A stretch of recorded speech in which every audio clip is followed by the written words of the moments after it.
Welcome to this episode of Blended, Blessed, and Always a Mess. I'm Eric. And I'm Angie. We are married with a ton of kids. We have 6 kids total. He has 3 and I have 3. My name's Hallie and I love riding horses. I'm Lexi and I love agriculture. My name's Carter and I love eating. My name's Chase and I love lifting weights. My name's Summer and I love spending my parents' money. I'm Dane and I love baseball. Our show is about our blended, blessed, and always a mess life. And our hope is if you find yourself in the same situation we are in, that by sharing our story, all the fun and all the mess, the challenges we are experiencing, it will give you some inspirations, laughs, and community, knowing you are not alone in this mess. We appreciate you spending time with us. Let's dive in. This episode of Blended, Blessed, and Always a Mess is sponsored by the children's book Feathers Matter. As our kids grow up, they face challenges in their life, and knowing their self-worth and their value is crucial to face the headwinds. Purchase this beautiful story to read to your kids and grandkids and start the conversation with them at a young age. They are worthy, they matter, and their feathers matter. You can find the link to order on our Blended, Blessed, alwaysamess.com page. Mention code #blessed for an autographed copy. Welcome to Blended, Blessed, and Always a Mess. And for this particular episode, we are going to talk about my 10 tips for survival in life. And due to our crazy schedules, Eric cannot join us tonight. So we're going to just dive right in. Number 1 survival tip is have faith. And I mean, really dig into your faith, lean into it, and really understand what God's message is. And so whatever challenge you have in front of you, whatever hill you have to climb, it will help. It can be such a true guide for you and that North Star and that thing to hold on to when you may feel like the world is crashing down. This life is so short, and we're all here to learn lessons, to face those challenges, to love, to experience all of it. And it's very short, and none of us are getting out alive. So really invest in your faith and learning about it so it becomes a way of life, because that's the only way to eternal life. If you don't have a church and you want to find some resource, you can go to thecrossingchurch.com. That's the church that we belong to. They have all these online services you can watch each week, download it, play it anytime. But if that's not what you're looking for, there are a ton of other churches that are online. There are Bible apps that you can get little prompts and messages every day. These are all things that you can do without leaving your home. Because I know a lot of times when we are all struggling, it's hard to go out into the world without feeling like you're going to completely lose it. So there's a lot of resources out there if you want to learn more about God. There's a ton of Bible studies, workbooks that you can get off of Amazon. So I challenge you, if you are in a tough season, that is your number 1 go-to, is to grow your faith, but also just pray and talk to God. You don't even have to have any of those resources and know everything there is to know about God's message. Just pray to Him, talk to Him. He hears you. Trust in that, because, gosh, I talk to God all day long, and Hallie too. It's always like, guide me, help me. I'm not doing this like 10-page novel to God and it's all spelled out so eloquently. It is just, guide me, help me. Let me see you, trust in you. And that, while you may not in the moment feel like that makes a difference, you're in it for the long game. And as you build that trust, it builds your strength, which leads me into number 2. You are stronger than you think. So I wish I had $1 for every time someone said to me, oh my God, I don't know how you're doing it. I don't know how you're getting through each day. I don't know how you're getting up. I don't know how you went through all that. I don't know how you're still breathing. It goes back to number one in my faith, but I think the I can't imagine, you literally cannot imagine the level of devastation that losing a child causes you. But I also promise you that you can get through more than you could ever imagine. You literally are stronger than you think. And until you come face to face with something so traumatic, so difficult, so challenging, so earth shattering, and you take that step through it, that's when you know, oh shit, like I'm still breathing. I'm still here. I do have strength. And I do feel like because I've went through the hardest of hards that I don't have a lot of fear, and I do feel super resilient. But if you would have said 21 months ago, because we're at 20 months, that you're going to lose your daughter and you're going to get through it, I never would have believed you. I would have said, there's no way in hell. And I will be absolutely freaking mental. But we are all stronger than we think. We can get through so many challenging times if you just take that one step forward. Which leads me to number 3. How do you take that one step forward? What you put into your body matters. Strength is mindset and it's built on faith, but it also matters what you put in your body to fuel it. So I would hyper challenge anybody listening to try to go 30 days without any alcohol and see how you feel. There's a lot of people on social media talking about going dry for 30 days and then it's 90 days and then it's 6 months and then it's a year. Alcohol is toxic and it's a depressant and you don't need it. I've done all the like partying when I was young and, have the glass of wine with a girlfriend or, partying with your friend, all that stuff, right? Social happy hours, all the social pressures that everybody faces. But especially when you're going through really challenging times, it's so important to make sure that you're putting fuel in your body, not toxic things. I would encourage you to eat holistically.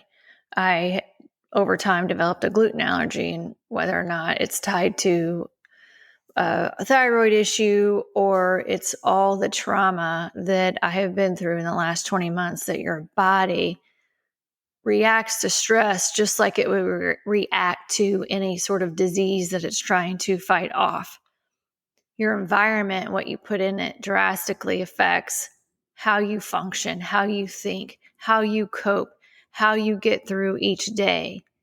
So for me, my body became so sensitive to anything that was remotely crap that I'm putting in my body.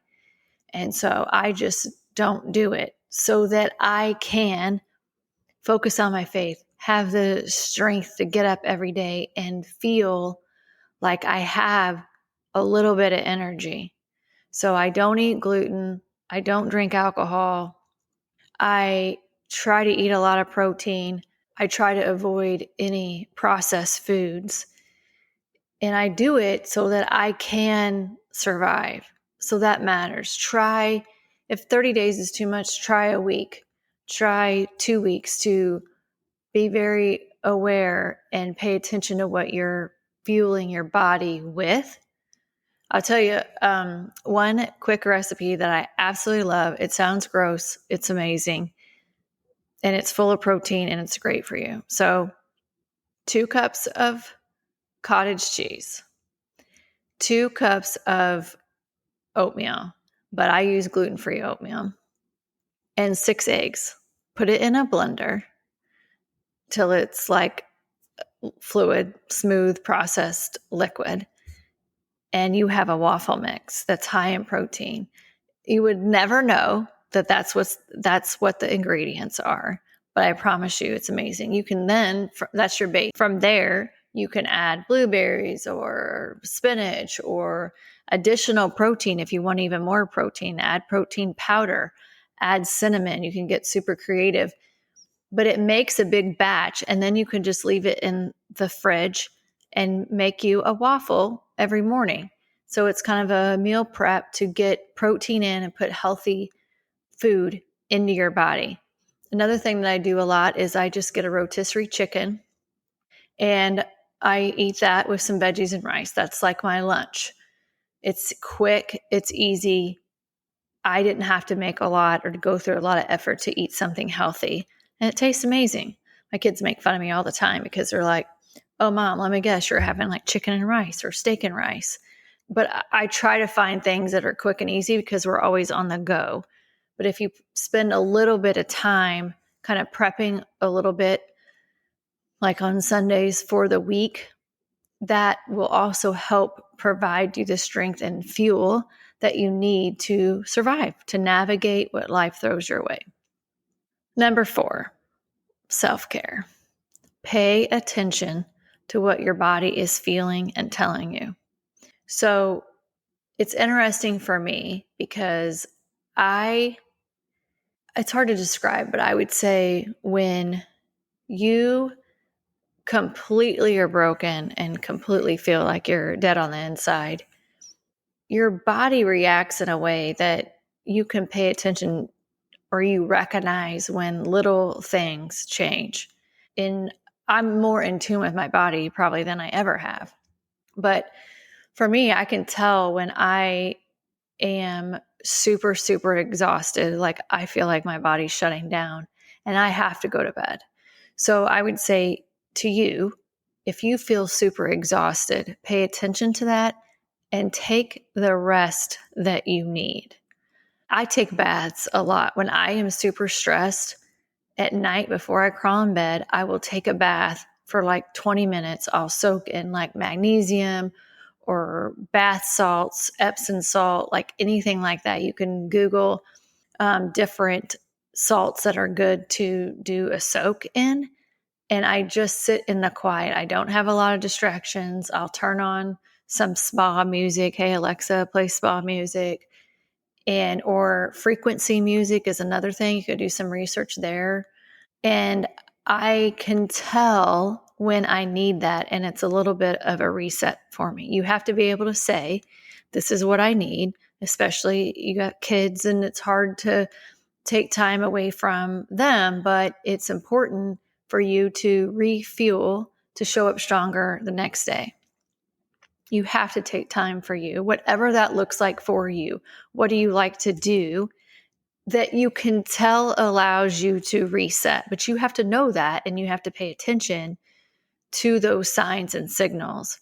Maybe it's grabbing a coffee with a friend. For me, sometimes when I'm super stressed out, I a lot of times don't necessarily want to talk about it. I want to sit in the quiet and I want to process it and think and analyze and really understand what story I'm telling myself or what's true, what's not true. So sometimes for me, it's not necessarily grabbing a coffee with a friend, but it might be your thing. If you're really extroverted, talking and with a friend and navigating all of that is helpful.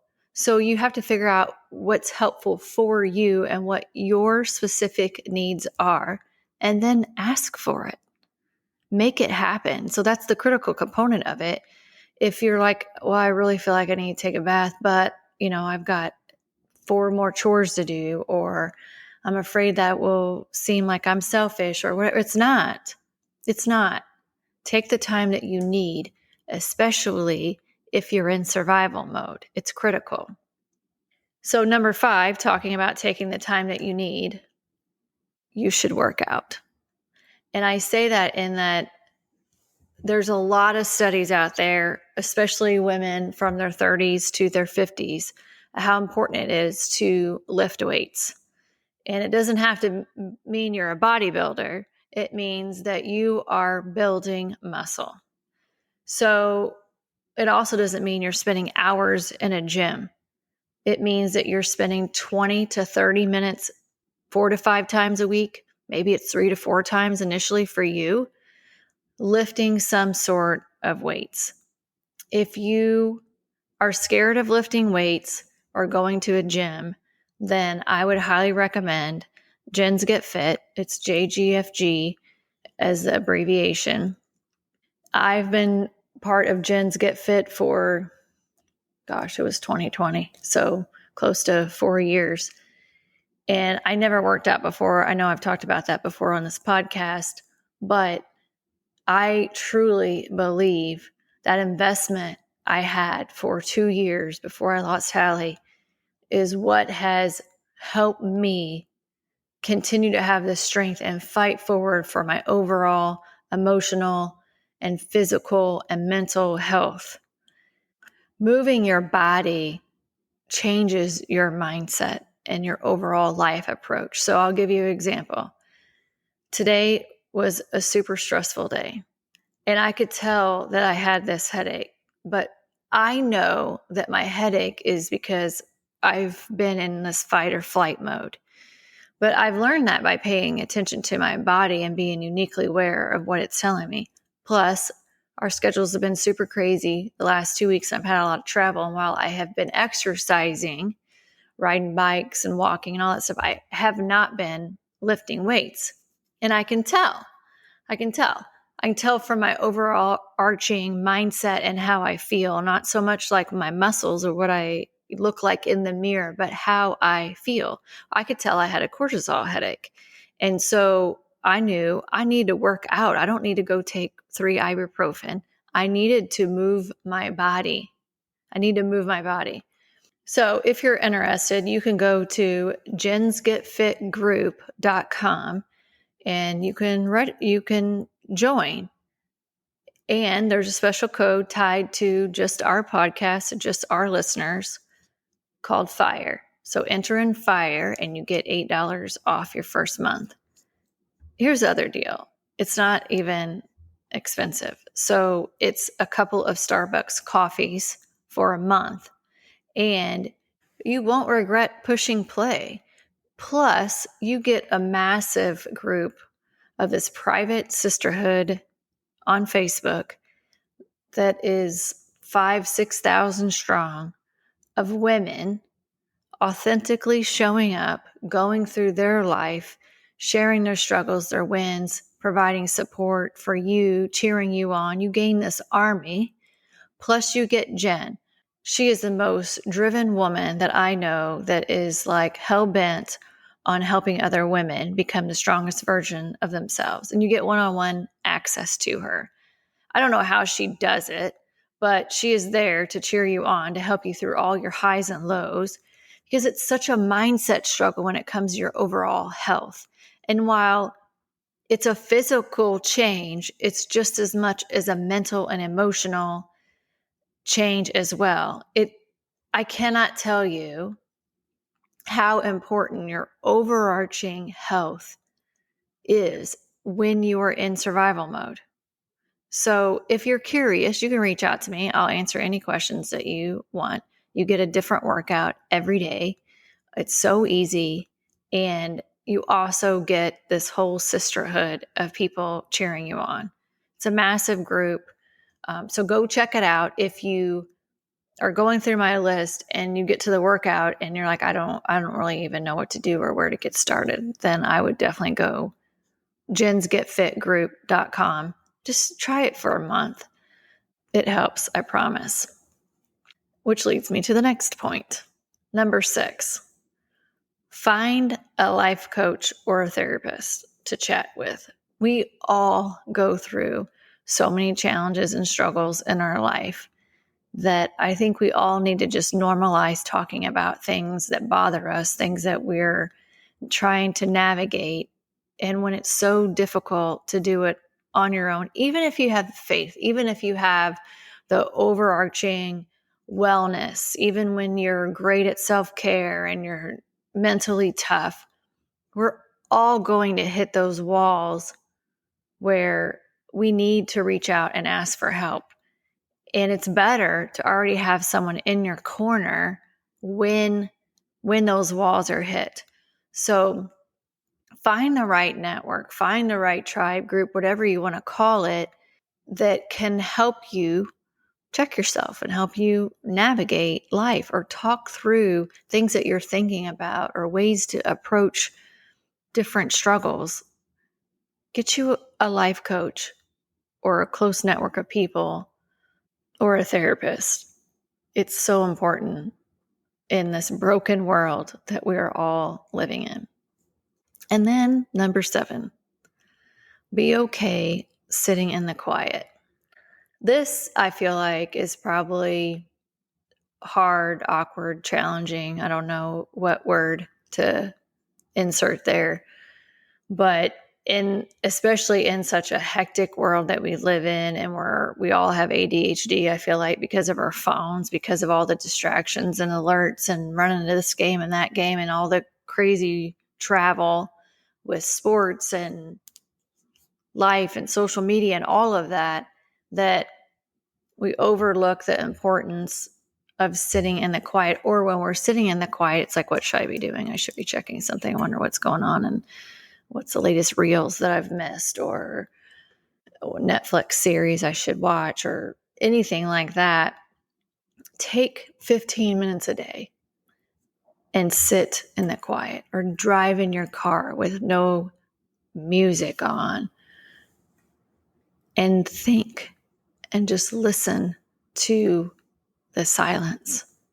What are you thinking? What are you feeling? Be still. For me, when everything feels like it's too much, that just having 15 minutes in the quiet allows me to almost check myself back in versus being off thinking about 30 other things, and giving myself a moment to breathe, a moment to just be. It's critical for survival. Number 8 is to just be kind. Do something nice for someone, even in your hardest of times. Do something for somebody else, because while we all have our struggles, the person next to you might actually have it worse. I do try to think of things to do for other people. There's something healing and powerful in doing that almost makes you feel like that there is a purpose, even when you're struggling, even when you're in survival mode.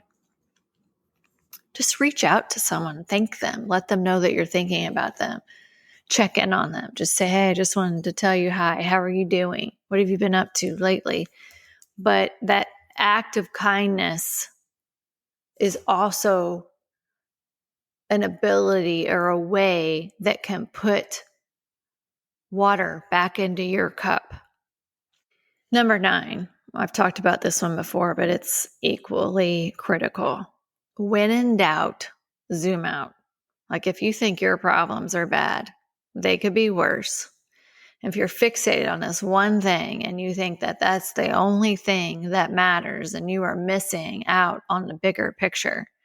I had someone recently tell me that they have a wedding coming up, and they were laying in bed, tossing and turning, and was worried about how they're going to pay for the wedding and all these stressors, and the wedding is close to Christmas and Christmas is expensive. And they were laying in bed worrying. And then they thought of me and thought, I bet Angie would be worried about how she was going to pay for a wedding. And so that is a zoom out example. When you are focused on one particular issue and worried about, take a moment and zoom out and think about what the big picture is. Does this really matter at this point in time? Do I have control over this? Is it going to matter in 5 months, in 5 years? right? It kind of goes back to the previous point of take time to sit in the stillness, because it also adds a lot of clarity if you allow yourself to think through something and tell yourself to zoom out. Zoom out. I know that I feel like I have been through absolute hell. But I talked to a dad the other day that lost 2 of his kids. Okay, that would be worse. That would be worse. I lost Hallie. I have 5 other kids. There's always a situation that could be worse. And I'm not saying that should make my situation okay. I'm just saying at times to survive, you need to zoom out. Zoom out for a second and know that there's a bigger story. There's a bigger picture here that you're not seeing. And even if you zoom out and you don't see it, go back to number 1 of faith and trusting God in your story. And that leads me to number 10. Believe in and love yourself. God loves you. And if you don't love yourself and know that God loves you and He created you exactly the way that you are, all the beautiful blessings that He gave you, but also the struggles, then it's really hard to truly, truly give your love to someone else. You are worthy. You matter. God loves you and He created you, and you can survive whatever you're trying to navigate. I hope you have the best week. Or, as Hallie ended one of our podcasts, she said, have the day that you deserve. Love, love, love. Thanks for following along with us on our journey, on our survival, and all of your sweet messages that you have sent us along the way. It means so much to us. Thanks for listening. Thank you for listening to Blended Blessed and Always a Mess. Follow us on Facebook, Instagram, and at blendedblessedalwaysamess.com. Reach out to us on any of our social channels. We would love to hear from you. Have a great week.